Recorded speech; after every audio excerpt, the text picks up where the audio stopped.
Hello guys, welcome back to our channel Videsh Wala. In today's video, we're going to talk about Europe's most beautiful country. It's none other than Switzerland. So in today's video, we're going to talk about bachelors in Switzerland and all other details regarding this. So let's get into it.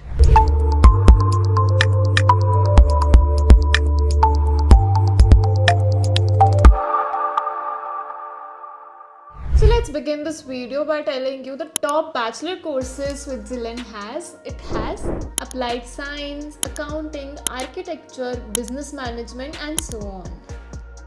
Now let's talk about some of the top bachelor universities of Switzerland. We have ETH Zurich, University of Zurich, University of Basel, University of Bern and so on. Moving on, let's talk about the eligibility criteria for pursuing bachelor's in Switzerland. So the first major thing is you require 65% minimum marks in your class 12th grade. Besides that, you need IELTS score. If you attempted IELTS, you need 6 bands in IELTS, or if you attempted TOEFL, you need 90 marks or more.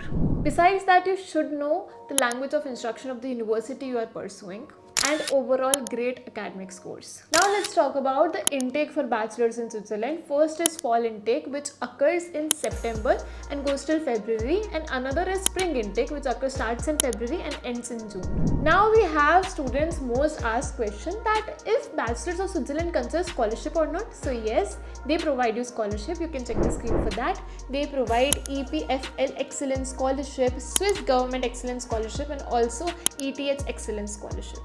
Moving on, let's talk about the fee structure for pursuing bachelors. So fee structure for public universities is quite like 500 CHF to 2500 CHF.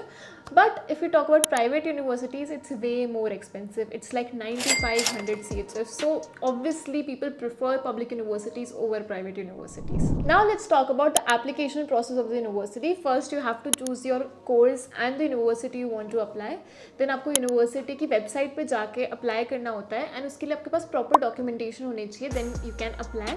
Then you need to pay the application fee. After this आपका एक interview schedule होता है and आपका conditional offer letter आता है. So after getting the conditional offer letter, you have to pay the enrollment fees, and after you pay your enrollment administration fees, you get the unconditional offer letter. Now comes the visa application. तो सबसे पहले आपका visa appointment book होता है through the visa authority and आपका एक interview होता है. After that interview, if you clear the interview, आपका visa की आगे की process होती है. Basically आपका visa लग जाता है and उसके बाद you can go to your dream country and study.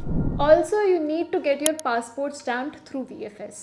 अब ये पूरी वीज़ा प्रोसेस में कितना टाइम लगता है? It's around 4 to 5 days and visa validity कितनी होती है? It's around 3 to 4 months. Moving on, let's talk about the documents you require. You can check the screen for that. You need 4 passport size photographs, a valid passport, letter of acceptance from Swiss University, proof of payment of the registration and so on. Now let's talk about the duration of the course. So bachelors in Switzerland have this undergraduate whole program have 3 years of duration. Now if we say, is there any gap year acceptable? Yes, they accept around 3 to 4 years of gap. अब gap year का मतलब है आपने 12th class अपनी complete कर ली, उसके बाद after your high school you have dropped for 3 to 4 years, so you can definitely pursue your bachelor's in Switzerland, but 3 to 4 years is maximum in Switzerland. Let's talk about entrance exams. So there is not as such any university entrance exam, but you need your higher education certificate and also your English proficiency test. It's either IELTS or TOEFL, and I've already told you the minimum score that you need from both of these exams. So yeah, that was all the crisp information regarding bachelors in Switzerland. If you want any detailed video, you can comment us down below. We'll surely make one, and also you can call us on the number below if you have any other query, and don't forget to follow our Instagram channel. You can see the username somewhere here. So yeah, thank you for watching.